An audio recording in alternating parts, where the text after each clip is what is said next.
Mga kababayan, handa na ba kayong sumama sa isang nakakakilabot na biyahe patungo sa misteryosong syudad ng Baguio kasama si Isabela? Sa bawat hakbang niya, may mga kakaibang pangyayari at mga bulong sa dilim na nag-aabang. Tuklasin natin ang lihim ng isang lumang music box at ang mga aninong bata na may mga matang kumikinang sa kadiliman. Huwag palampasin ang kwentong ito ng kababalaghan at alamin kung sino ba talaga ang tunay na kalaban sa misteryo sa Baguio. Nakahiga si Isabela sa kanyang kwarto, mga earphones nakasaksak sa tenga habang tumutugtog ang indie OPM music. Scroll dito, like doon sa kanyang social media feed, subalit bigla siyang napabangon nang tawagin siya ng kanyang ina. Isabela, mag-impake ka na. Bukas na bukas din, Bagyo na ang bagong yugto ng buhay natin. Sambit ni Maricel na may halong excitement at pag-aalala. Sa biyahe papuntang Baguio, nakatitig si Isabela sa lumalayong skyline ng Maynila, habang ang mga mata niya ay tilabay nangungusap ng pangungulila. Samantala, si Maricel, abala sa pagbabasa ng mga brochures tungkol sa Baguio, walang kamalay-malay sa lalim ng iniisip ng anak. Pagdating sa lumang bahay na kanilang titirhan malapit sa Burnham Park, hindi maitago ni Isabela ang kanyang pagkailang. Ang mga kasangkapan ay may amoy ng nakaraan at ang mga sahig na kahoy ay tila bumubulong ng mga kwentong matagal nang nakalibing. Sa kanyang paggalugad, nakita niya ang isang manika na nakadamit ng Filipiniana at isang music box na may ukit ng Baguio Cathedral. Pareho itong may edad na, ngunit may kakaibang hatak sa kanya. Dali-dali niyang itinago ang mga ito sa ilalim ng kanyang kama, na parang may lihim siyang ayaw ipaalam. Isang hapon, habang naglilibot si Isabela sa Mines View Park, abala sa pagkuha ng litrato para sa kanyang Instagram, napansin niya ang isang sira-sirang gazebo. Parang may bumubulong sa kanyang isip na lapitan ito. Pero tila ba lahat ng tao ay umiiwas dito? Ano kaya ang misteryo sa likod nito? Habang naglalakad pa uwi sa Session Road, napansin niya ang mga graffiti na may kakaibang simbolo. Hindi niya ito maintindihan, pero parang may kung anong mensahe ang nais iparating ng mga ito sa kanya. Sa gabi, sa katahimikan ng kanilang bahay, may mga kaluskos at mahihinang bulong siyang naririnig. Galing kaya ito sa labas o baka naman sa loob ng kanilang tahanan? Sa pagbukas niya ng music box, kahit sira ito, maririnig mo pa rin ang mahinang melodiya na tila ba humuhuni sa hangin. Ito lang ang nagdudulot sa kanya ng kakaibang kapanatagan sa gitna ng lahat ng kakaibang nangyayari. Ngunit ang tanong, ano nga ba talaga ang lihim ng music box na ito at paano ito magiging susi sa mga pangyayaring hindi niya inaasahan? Ang bawat kaluskos at bulong sa gabi ay nagiging mas malakas, mas malinaw. Ano kaya ang susunod na mangyayari kay Isabela sa lumang bahay na ito sa Baguio? Sa bawat gabing lumilipas, hindi na mapakali si Isabela. Ang mga bulong na dati-rati paminsan-minsan lang niya naririnig ay nagiging mas madalas at mas malinaw, na parang may kakaibang puwersang nagpupumilit makapasok sa kanyang isipan. Ang mga bulong na ito, puno ng misteryo at pangamba, ay nagdudulot sa kanya ng hindi maipaliwanag na pagkabalisa. Isang gabing maulan at mahangin, habang nakatanaw si Isabela sa bintana ng kanyang kwarto, ang dilim ng gabi ay biglang nagliwanag sa kumikinang na mga mata ng mga aninong bata sa labas. Tila mga bituing nag-aagawan ng pansin sa kalangitan ng gabi. Ang kanilang mga mata ay nakatitig ng diretso kay Isabela, na tila ba may mensaheng gustong iparating. Sa gitna ng katahimikan ng gabi, isang tinig ang biglang umalingaw-ngaw mula sa music box. Ang tinig ay tila isang matandang babae, mahina ngunit puno ng kapangyarihan na nangakong magpoprotekta kay Isabela mula sa mga nilalang sa labas.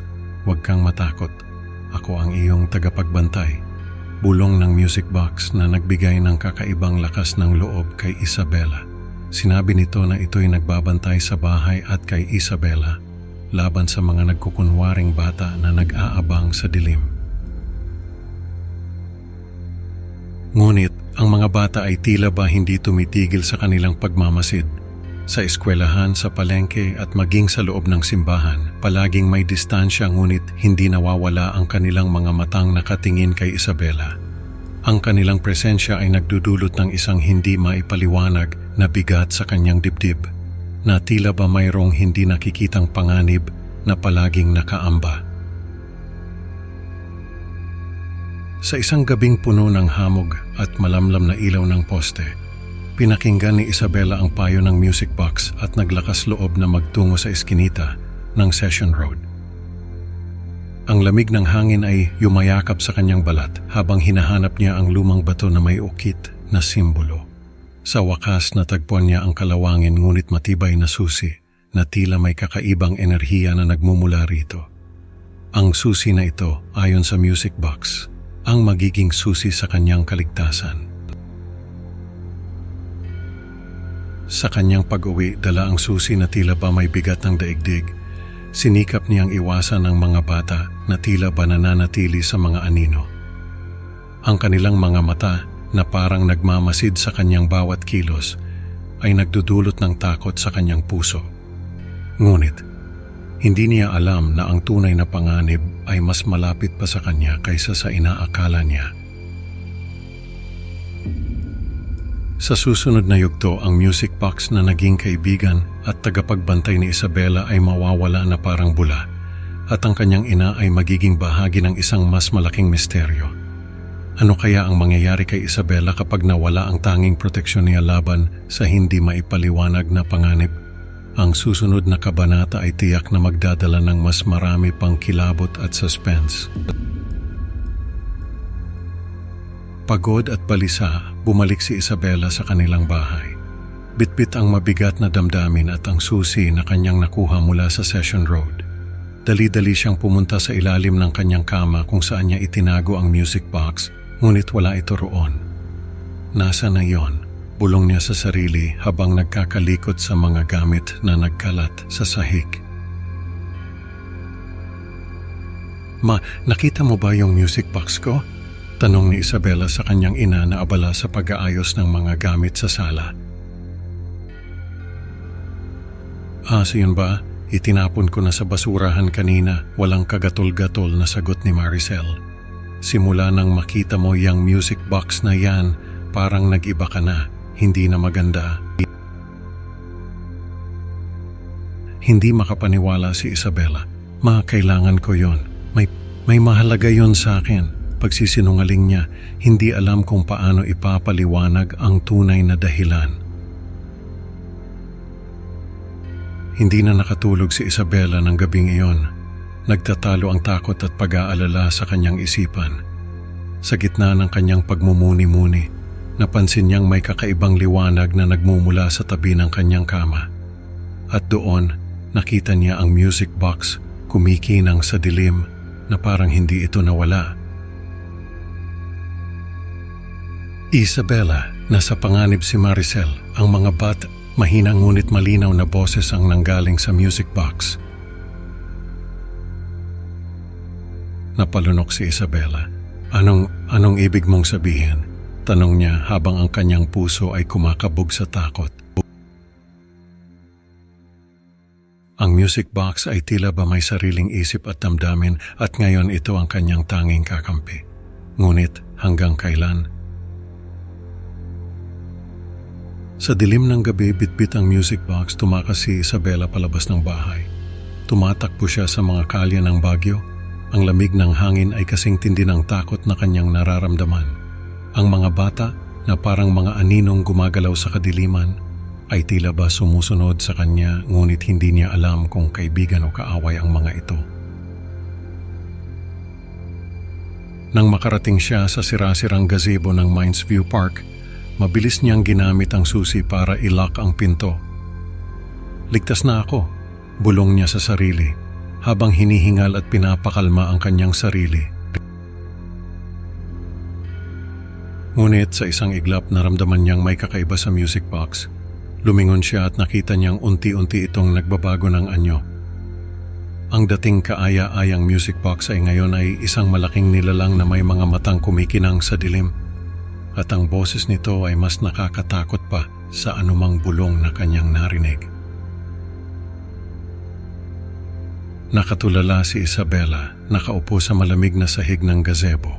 Sa kanyang harapan, ang nilalang na dati music box ay ngayon ay isang bagay na hindi niya maipaliwanag. At sa huling sandali ng kanyang pagkakatrap, napagtanto niya na ang mga bata na dating kanyang kinatatakutan ay hindi pala mga kaaway kundi mga tagapagbabala laban sa tunay na kasamaan na ngayon ay nakatitig sa kanya. Ang music box na naging kaibigan sa kanyang isipan ay ang tunay na kalaban na dapat niyang harapin. Sa huli, natutunan ni Isabela na hindi lahat ng kinang ay ginto at ang tunay na kasamaan ay maaaring magtago sa pinaka-inosenteng anyo. Maraming salamat mga ka-creepy sa pakikinig sa ating kwento.